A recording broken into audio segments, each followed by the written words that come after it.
अस्सलामुअलैकुम प्यारे बच्चों, कैसे हैं आप सब। उम्मीद करती हूँ आप सब खैरियत से होंगे। मैं हूँ आपकी उर्दू की टीचर हुमा आसिम और मैं आपको खुशामदीद करती हूँ उर्दू की क्लास में। जैसा कि आप सब जानते हैं, आज हम पढ़ रहे हैं दूसरी क्लास की उर्दू और आज हमारा उन्वान है आओ ख्याल रखें।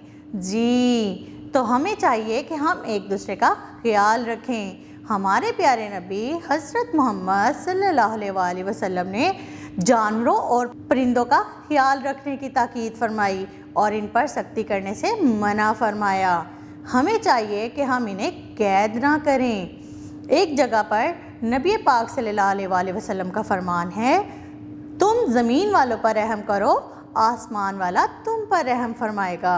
जी, तो इससे हमें पता चला कि हमें आसपास के लोगों का, जानवरों और परिंदों का सबका ख्याल रखना चाहिए। गर्मियों के मौसम में छतों पर इनके लिए पानी का इंतज़ाम करना चाहिए ताकि वो अपनी प्यास बुझा सकें। जी, तो प्यारे बच्चों, क्या आप जानवरों और परिंदों का ख्याल रखेंगे ना? तो इसी के साथ चलते हैं हम अपने आज के सबक की तरफ। आज हमारा उन्वान है आओ ख्याल रखें। इसी के साथ मैं आपको दिखाऊंगी एक तस्वीर। जी, तो ये है एक तस्वीर। इस तस्वीर में प्यारे बच्चों आपको क्या नज़र आ रहा है? यहाँ एक बच्चा है जिसका नाम है तारिक। इसके हाथ में एक चिड़िया ऊंधी पड़ी है और इसके पास एक इसकी अम्मी खड़ी हैं और ये दोनों बहुत परेशान हैं। तो ये क्यों परेशान है? चलते हैं इस सबक की तरफ ये जानने के लिए।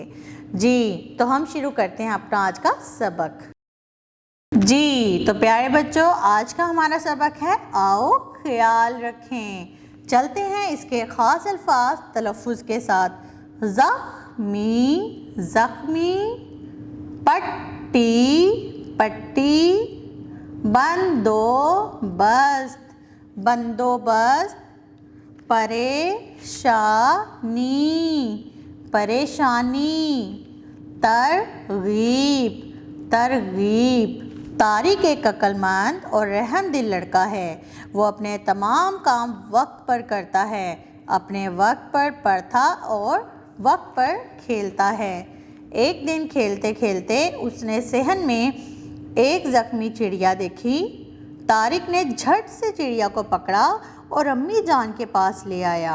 अम्मी जान ने जब तारिक के हाथ में ज़ख्मी चिड़िया देखी तो बोली, बेटा इसे कहाँ से पकड़ा है? अम्मी जान, ये ज़ख्मी हालत में सहन में बैठी थी, मुझे इस पर रहम आ गया और मैं इसे आपके पास ले आया। अम्मी जान, अब क्या ये मर जाएगी? ये कहकर तारिक रोने लगा। अम्मी जान ने तारिक को चुप कराया और कहा, नहीं बेटे, मैं इसकी मरहम पट्टी करूँगी और शाम तक अल्लाह ताला के करम से ये ठीक हो जाएगी। इसके बाद उन्होंने ज़ख्मी चिड़िया की मरहम पट्टी करके उसे एक टोकरी में रख दिया और साथ ही बाजरे के कुछ दाने भी डाल दिए। शाम तक चिड़िया की हालत बेहतर हो गई और वह चूँ चूँ करने लगी। तारिक चिड़िया को देखकर खुश हुआ और कहने लगा, अम्मी जान, पता नहीं किसने इसे ज़ख्मी कर दिया था। बेटा, शिकारी मासूम परिंदों को पकड़ने के लिए जाल बिछाते हैं, इससे कुछ परिंदे ज़ख्मी हो जाते हैं और कुछ परिंदे जाल में भी फंस जाते हैं जिन्हें शिकारी बेच देते हैं। अम्मी जान ने बताया, ये तो परिंदों के साथ जुल्म है। तारिक बोला, जी बेटा, इसीलिए हमें जानवरों और परिंदों के साथ अच्छा सलूक करना चाहिए और इनका ख्याल रखना चाहिए। हमें कोई भी ऐसा अमल नहीं करना चाहिए जिससे किसी भी जानदार को कोई नुकसान पहुंचे, बल्कि हमें अपनी छतों पर इन परिंदों की खुराक का बंदोबस्त करना चाहिए। ख़ास तौर पर गर्मी के दिनों में इनके पीने के लिए पानी का इंतज़ाम करना चाहिए ताकि इनको कोई परेशानी ना हो। अम्मी जान ने जवाब दिया। मश्क की तरफ बढ़ते हैं। सवाल नंबर 1, दुरुस्त जुमले के सामने दुरुस्त और गलत के सामने गलत का निशान लगाइए। अलिफ, तारिक अपना हर काम वक्त पर करता है। जवाब दुरुस्त। बे, ज़ख्मी चिड़िया कमरे में बैठी थी। जवाब गलत। जीम, रात तक चिड़िया की हालत बेहतर ना हुई। जवाब गलत। दाल, शिकारी परिंदों को नहीं पकड़ते। जवाब गलत। सवाल नंबर 2, सबक के मुताबिक दिए गए सवालात के जवाब लिखें। الف طارق کیسا لڑکا ہے؟ جواب طارق عقل مند اور رحم دل لڑکا ہے۔ ب طارق زخمی چڑیا کس کے پاس لایا؟ جواب ہے طارق زخمی چڑیا امی کے پاس لایا۔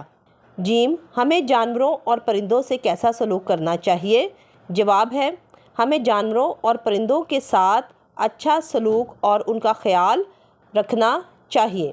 دال ہمارے پیارے نبی حیات النبیین صلی اللہ علیہ وسلم چرند پرند سے کیسا سلوک کرتے تھے؟ تو پیارے بچوں، جو خصوصیات آپ نے اس سبق میں پڑھی کہ ہمارے پیارے نبی چرند پرند کے ساتھ کیسا سلوک کرتے تھے، وہ اپنے الفاظ میں آپ تحریر کریں گے۔ زبانی اظہار نمبر 3، سبق آؤ خیال رکھیں سنیں اور اپنے الفاظ میں ساتھیوں کو بتائیے کہ آپ نے اس سبق سے کیا سیکھا۔ لفظوں کا کھیل نمبر 4، درج ذیل کثیر الاستعمال الفاظ اور بصری الفاظ کے حروف پہچان کر الفاظ بنائیے۔ ہ م آ را ہمارا، ک او ن کون، س ب سب، ت م تم۔ قواعد سمجھیں۔ فعل کی اقسام زمانے کے لحاظ سے۔ تعریف وہ لفظ جس سے کسی کام کا کرنا، ہونا یا سہنا زمانے کے لحاظ سے ظاہر ہو فعل کہلاتا ہے۔ کام کا تعلق کسی نہ کسی زمانے سے ہوتا ہے۔ کام یا تو گزرے ہوئے زمانے میں ہوتا ہے یا موجودہ زمانے میں یا آنے والے زمانے میں، اس لیے زمانے کے لحاظ سے فعل کی 3 اقسام ہیں۔ نمبر 1 فعل ماضی، نمبر 2 فعل حال، نمبر 3 فعل مستقبل۔ اس سبق میں ہم موجودہ زمانے یعنی فعل حال کے بارے میں پڑھیں گے۔ درج ذیل جملے غور سے پڑھیں۔ احمد صبح سویرے اٹھتا ہے، بارش ہو رہی ہے، صبا کتاب پڑھ رہی ہے۔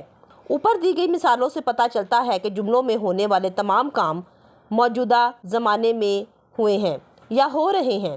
وہ کام جو موجودہ زمانے یعنی حال میں ہوں اسے فعل حال کہتے ہیں۔ فعل حال کے جملوں کے آخر میں حرف ہے، ہیں یا ہوں آتا ہے۔ درج ذیل جملوں میں سے فعل حال کے جملے الگ کر کے اپنی کاپی میں لکھیں۔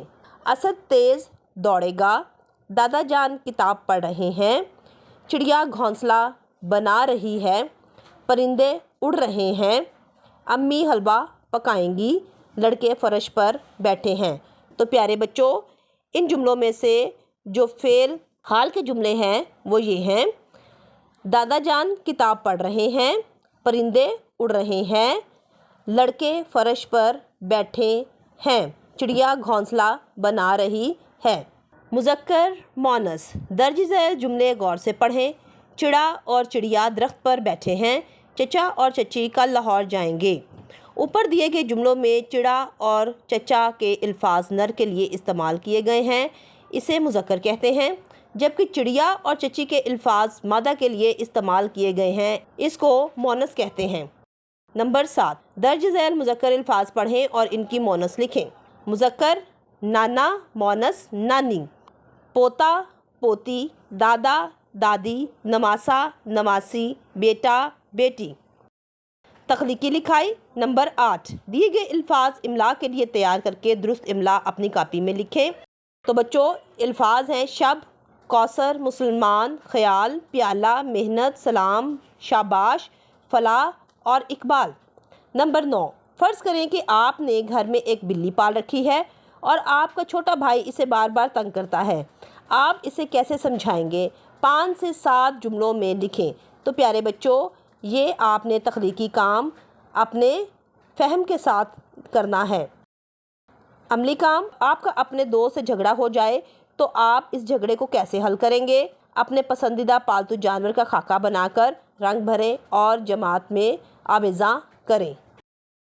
جی تو پیارے بچوں، آج ہم نے پڑھا ہمارا سبق آؤ خیال رکھیں۔ امید کرتی ہوں آپ کو یہ سبق یاد ہو گیا ہوگا اور آپ نے اس کی مشق کو بھی حل کر لیا ہوگا۔ تو تب تک کے لیے مجھے دیں اجازت، ملتے ہیں اگلی ویڈیو میں ایک نئے سبق کے ساتھ نئی ویڈیو میں۔ تب تک کے لیے اپنا رکھیے گا بہت سارا خیال اور مجھے دیں اجازت۔ اللہ حافظ۔